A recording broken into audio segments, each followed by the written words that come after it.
ওই আমি সান্ডা খাই মুরগির আন্ডা। ইচ্ছিরে লাগছে বহুত ঠান্ডা। সৌদি আরবে কফিলের যন্ত্রণায় 1971 সালে আমার দাদা পরদাদারা সৌদি ছেড়ে বাংলাদেশ এসে বসবাস শুরু করছিল। থ্যাংক ইউ দাদু। দাদা যদি সৌদি না ছাড়তো এতদিনে তো কফিলের ছেলেবেলের পেটে চলে যাইতাম।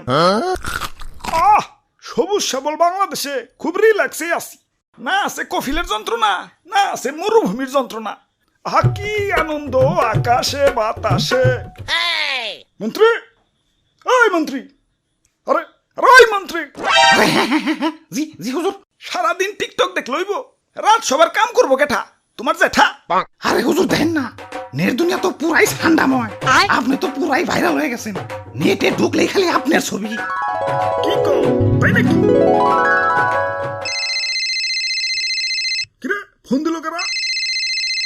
হ্যালো, কে? ও সময় টিভি ইন্টারভিউ দিতে হইব? বাহ ভালোই তো। আচ্ছা ঠিক আছে। আবার কারা? হ্যালো, কে? নিউজ 420 কি? আপনার চ্যানেলও ইন্টারভিউ দিতে হইব? আচ্ছা আচ্ছা ঠিক আছে। হ্যালো, না না না ইন্টারভিউ দিতে পারব না, ব্যস্ত আছি। হাই হাই, ও নো, এই ফোনের উপরে ফোন আইতাছে। ধুর, ভাইরাল হয়ে যন্ত্রণায় আছি, ফোনের পর ফোন। এই বাঙালি নিউজ রিপোর্টারকে কি খাইয়া দেয় কোনো কাম নাই। কেউ ভাইরাল হইলি হয়, ওরে নিয়ে নিউজ বানাইতে বানাইতে জগা খিচুড়ি বানাই দেয়। মানুষে পাত দিয়েও সারা পারে না, ওইটাও নিউজ হয়ে যায়। বাবাই খালি নিউজ রিপোর্টাররা না, ইউটিউবাররাও। তাই ভাইরাল হয়ে ভালোই লাগতাছে, নিজের পুরো মেগা স্টার ফিল হইতাছে। সাকিব খান রে ফোন দিয়ে ক বরবাদ টুতে যেন আমারে রাখে। আরে হুজুর খবর কিছু রাখেন, বরবাদ টুতে আপনারা রাখবো, নিশ্চয় রাখবো। তো এই অ্যাক্টর হিসেবে না, খাবার টেবিলের খাবার হিসেবে। কি কও তুমি? হ্যাঁ, দেশে ঠান্ডা ভাইরাল হওয়ার পর থেকে দেশের পাবলিকরাও আমাকে ধরে ধরে খাওয়া শুরু করছে।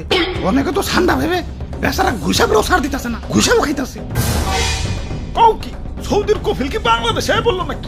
হুজুর এই মাত্র খবর পাইলাম, সুলতান ডাইনে ঠান্ডা বিরিয়ানি চালু করছে।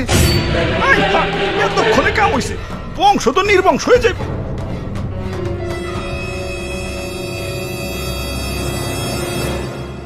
না অনেক হয়েছে, আর না, এর একটা ভিত করুনি লাগবো।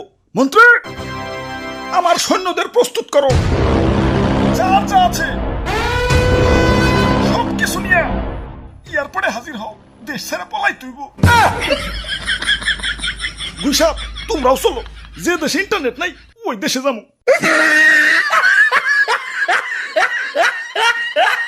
দাদু ওয়েদারটা সুন্দর না, পিকনিক করবার মন চাইতেছে। ওরে বাপুরে, আমি এর মধ্যে নাই।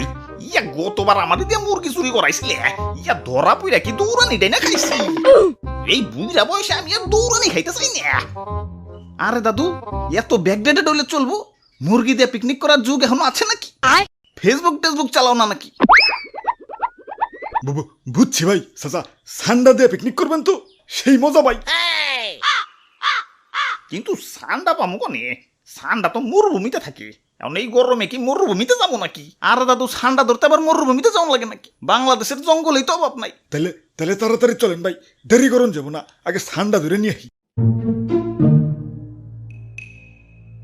ইয়া কই, ইয়া দূর দূরান্ত তো কোনো সান্ডা দেখতাছি না। খারাপ, ওই দিকটা একটু দেখে আহি। ধুর, সান্ডার আন্ডাও তো খুঁজে পাইতেছি না। চলো দাদু পোল্ট্রি দিয়ে পিকনিক করি গে।